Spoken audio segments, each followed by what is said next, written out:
Hello, I'm Irwin Stelzer, Director of Economic Policy Studies at the Hudson Institute. And I'd like to spend a bit of time with you just talking about all of the proposals that are kicking around to reorganize the relationships between owners of business and the people who manage them, or between shareholders and CEOs and executives. It was in the 1930s that two great scholars at Columbia University, Adolph Berle and Gardner Means, pointed out that the big corporation is run by managers who only theoretically are controlled by the shareholders, who are too spread around and not knowledgeable about the business, and that you have to rely on directors to represent the shareholders. Unfortunately, directors don't always do that.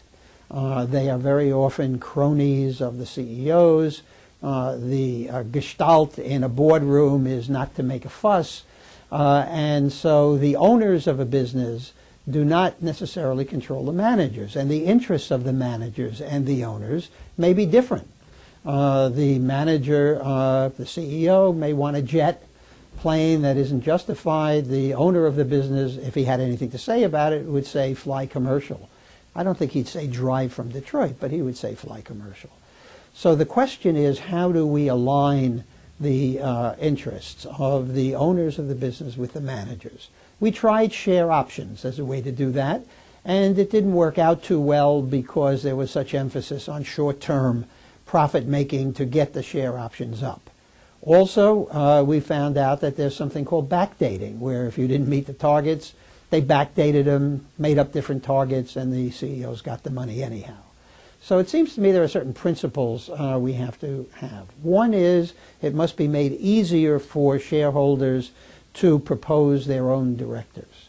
Second, it seems to me that what we want to do is have payouts, bonuses, systems, etc., which we must have to provide incentives, but geared to long-term earnings, not to quarterly profits. Third, I think, and this is an always good thing to rely on, transparency.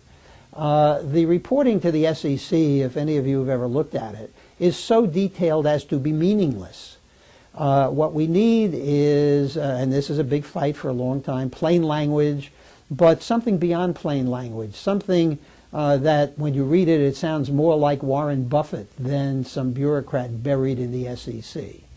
I think those are the beginning to see the contours that would solve this problem, that would solve the problem of excessive executive compensation, which is tearing the country apart, and would begin to give the owners of business a little more say in how their businesses are run.